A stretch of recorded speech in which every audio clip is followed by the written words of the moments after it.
आणि धाडस जे देशवासियांच्या मनामध्ये होतं ते मोदीजींनी करून दाखवलं आणि त्याचबरोबर पूर्ण जगभरामध्ये विविध देशांमध्ये आपली शिष्टमंडळं पाठवून त्या ठिकाणी भारताची भूमिका आणि पाकिस्तानचा खरा चेहरा जगासमोर आणण्याचं कामही मोदीजींनी केलं.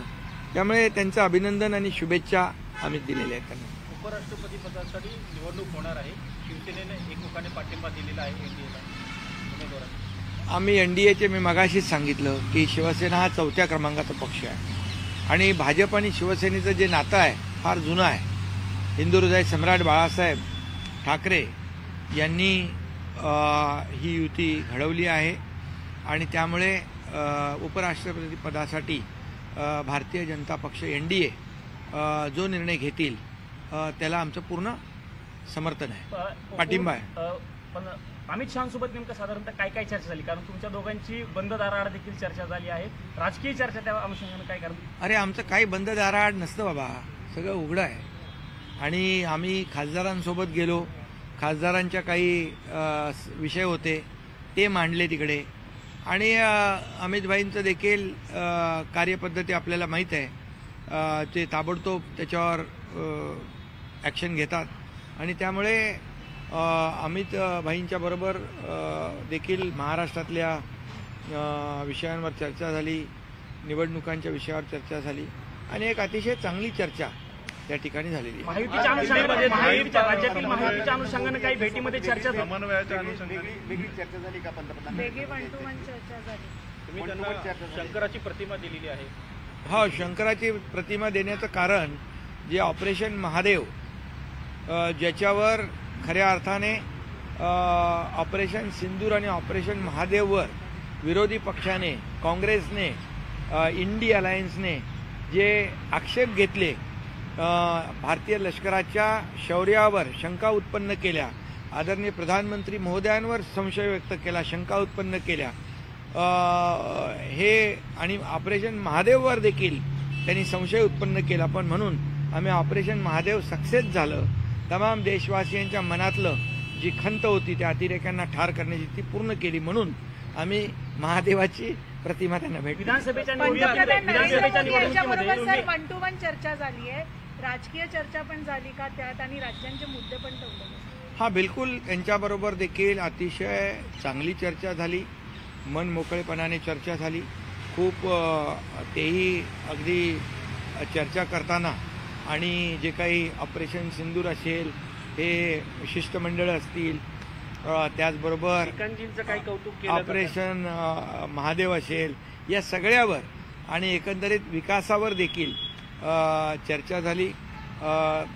श्रीकांत शिंदे यांचंही कौतुक त्यांनी केलं आणि त्याचाही मला खऱ्या अर्थाने अभिमान आहे की त्यांनी संधी देखील दिली, एवढ्या तरुण वयामध्ये एक प्लॅटफॉर्म दिला, डेलिगेशनचं नेतृत्व करण्याची संधी दिली, त्यावर देखील चर्चा झाली. आणि अतिशय चर्चा खेळीमेळीची, अतिशय आनंदित वातावरणामध्ये प्रधानमंत्री मोदीजींच्या बरोबर चर्चा झाली. तुम्ही आज दिल्लीमध्ये अमित शहा आणि पंतप्रधान नरेंद्र मोदी यांची भेट घेतलेली आहे. दुसरीकडे उद्धव ठाकरे देखील दिल्लीमध्ये दाखल झालेले, ते आता शरद पवार यांची भेट घेत आहेत, उद्या राहुल गांधी यांची भेट घेत आहेत. दोन विरोधाभास जे आहे ते दिसून येतात. ते बघा, ते तिकडे 10 जनपदकडे जात आहेत, आम्ही इकडे लोककल्याणकारी मार्गाकडे गेलो. 7 नंबर आहे ना प्रधानमंत्री मोदयांचा, तर प्रधानमंत्री लोककल्याण मार्ग तिकडे आम्ही गेलो. हा फरक आहे. जे बाळासाहेबांनी जो लोककल्याणाचा मार्ग आम्हाला दाखवला आहे त्या मार्गाने आपण गेलो. आणि म्हणून देश बघतोय की कोण कुठं चाललंय. जे बाळासाहेबांना कधी आवडलं नाही ते जे कोणी काही लोक करतायत आणि जे बाळासाहेबांना आवडतंय, बाळासाहेबांचे विचार, ते आम्ही पुढे घेऊन जातोय. हे मला सांगण्याची गरज नाही. आणि आमचा शिवसेना पक्ष आहे, त्यांची प्रायव्हेट लिमिटेड कंपनी आहे, तशी आमची प्रायव्हेट लिमिटेड कंपनी नाही आहे. आमचा शिवसेनेचा पक्ष हा लोककल्याणाचा पक्ष आहे हा कार्यकर्त्यांचा पक्ष आहे. इथं कोणी मालक नाही, कोणी नोकर नाही. एक प्रश्न विधानसभेच्या निवडणुकीमध्ये तुमच्या पक्षाच्या उमेदवारांनी महाविकास आघाडीच्या उमेदवारांचा जो पराभव केलेला होता अनेक ठिकाणी, त्याच उमेदवारांना पराभूत आता भारतीय जनता पार्टी त्यांच्या पक्षात घेते आणि त्यांना पाठिंबा देते की त्यांना सहकार्य देते व ते हे करते. त्या अनुषंगाने काही राज्यामध्ये काही अलबेल नाही अशी चर्चा आहे. नाही, असं काही नाही. शेवटी बघा, आम्ही महायुतीची ताकद कशी वाढेल याकडे आमचा फोकस आहे. सर, दोन ठाकरे एकत्र आले, मात्र उद्धव ठाकरे परत इथे काँग्रेसकडे पण येत आहेत. हे दोन वेगळे काय, राज ठाकरे आणि उद्धव ठाकरेंना काँग्रेस एक्सेप्ट करणार का, इंडिया ब्लॉक एक्सेप्ट करणार का, असे सगळे प्रश्न आहेत. कसं आहे, ज्याला विश्वास नाही आहे, दोन दगडावर पाय ठेवून माणूस जेव्हा काम करतो तेव्हा तो काय होतं त्याचं आपल्याला माहीत आहे. त्यामुळे कॉन्फिडन्स पाहिजे आणि विश्वास पाहिजे. विश्वास गमावलेले लोक असं काम करतात. सर, जर उपराष्ट्रपती पदाचा विश्वास गमावलेले लोक असं काम करतात. एकीकडे बघा, खऱ्या अर्थाने आता कुणाशी चर्चा चालू आहे आपल्याला माहित आहे, आणि कुणी लोकशाहीमध्ये एकत्र येण्याचा अधिकार आहे, आघाडी युती करण्याचा अधिकार आहे ज्याला त्याला. त्यामुळे आमचं त्याच्यावर काही म्हणणं नाही. परंतु कुठंतरी म्हणजे एका दगडावर पाय ठेवला पाहिजे. परंतु काही लोक विश्वास गमावल्यामुळे दोन दगडावर पाय ठेवून असतात. जनता शून्य आहे, ये पब्लिक है, सब जानती है. आणि लोकसभेमध्ये, विधानसभेमध्ये लोकांनी त्यांना जागा दाखवलेली आहे. आणि पुन्हा येणाऱ्या स्थानिक स्वराज्य संस्थांमध्ये देखील आम्ही केलेल्या 2.5 वर्षाचं काम, आता सुरू असलेली दुसरी इनिंग आमची देवेंद्रजी आणि आमची टीम, हे काम, या कामाच्या जोरावर येणाऱ्या स्थानिक स्वराज्य संस्थांमध्ये देखील महायुती मजबूतीने जिंकणार. शिंदेसाहेब, राहुल गांधी यांनी भारतीय लष्कराबद्दल एक वक्तव्य केलं होतं, त्यामुळे प्रचंड वाद देखील निर्माण झालेला आहे. हिंदू विरोधी देखील वक्तव्य करतात. त्यांना उद्धव ठाकरे उद्या भेटणार आहेत. त्यामुळे एकूणच विरोधाभास जो आहे तो दोन्ही बाजून. हिंदुत्व त्यांनी सोडलंय म्हणून तर भेटतात ना. ते सावरकरांचा अपमान केला तेव्हा मूग गिळून गप्प बसले.